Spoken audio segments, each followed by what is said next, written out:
जय श्री राम भक्तों, जय श्री राधे, जय बालाजी महाराज। कैसे हैं भक्तों?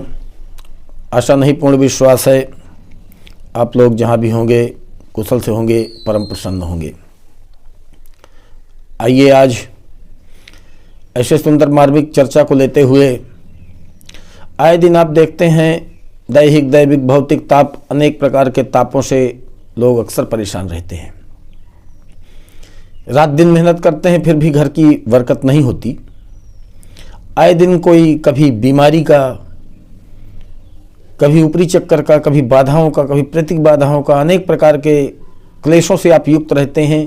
क्या कभी आपने सोचा है ऐसा हमारे साथ क्यों होता है? साथियों, बड़ा ही सुंदर और रोचक प्रसंग है। यदि हमें यह ज्ञात हो जाए कि हमारे साथ ऐसा क्यों हो रहा है तो हम सजग हो सकते हैं। जागने की जरूरत है।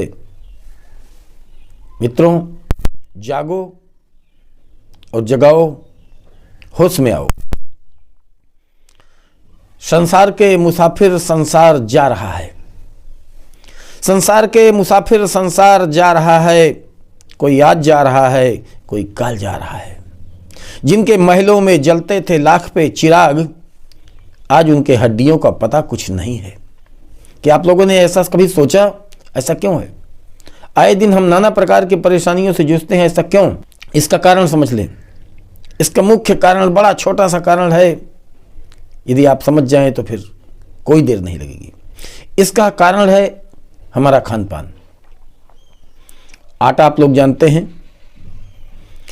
जो आटा खाया जाता है, आए दिन हम लोग देखते हैं हमारी माताएं बहनें रोटी बनाने के लिए आटा गूंथती हैं।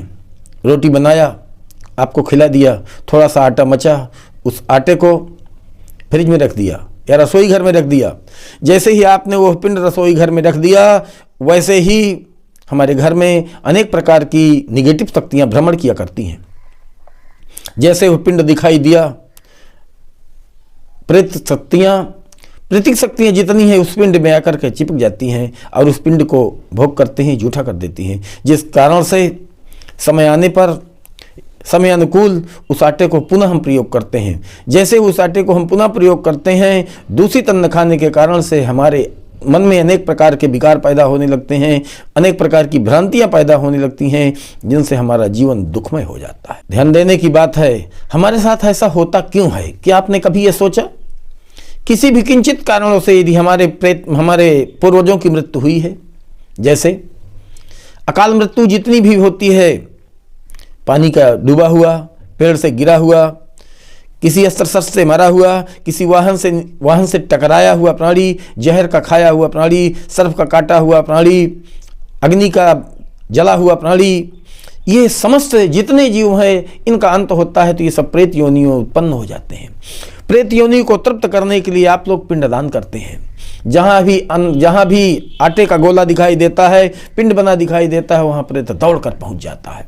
सज्जन वृंद, अब भी समय है, जागो और अपने आप को पहचान लो, अपने बचने का उपाय सोच लो। बड़ा सरल उपाय बताता हूँ, वरना सारी जीवन परेशान रहोगे। क्योंकि एक दिन जिस घर में पिंड रख दिया जाएगा, प्रेत वहाँ लहट जाएगा, प्रेत वहाँ बार बार लगातार जाता रहेगा, आपका सारा जीवन कलंकित कर देगा, जीवन में कभी सुख नहीं पाओगे। इसलिए उनसे बचने के लिए कभी आप गया जाते हैं, कभी श्राद्ध करते हैं, कभी तर्पण करते हैं, कभी ग्रह शांति करवाते हैं, कभी कुछ कराते हैं। इन समस्याओं से यदि बचना चाहते हैं तो इसका उपाय सोच लो। आप अपने घर के अंदर में उतना आटा सानिए जितने में आपका काम चल जाए।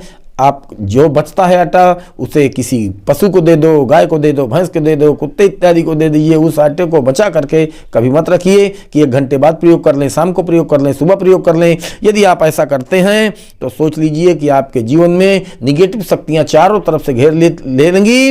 आपका धन धान्य सब कुछ नष्ट हो जाएगा। सज्जनबंद, इस प्रकार से बचने के लिए यह उपाय आपको बताया गया है कि आप पिंड बचा हुआ आटा कभी भी अपने किचन में प्रयोग मत करें। आज के लिए इतना ही काफ़ी है। कल आने वाले समय में मैं इससे बचने का उपाय आपको बताऊंगा। जय माता की, जय श्री राधे, जय श्री कृष्ण।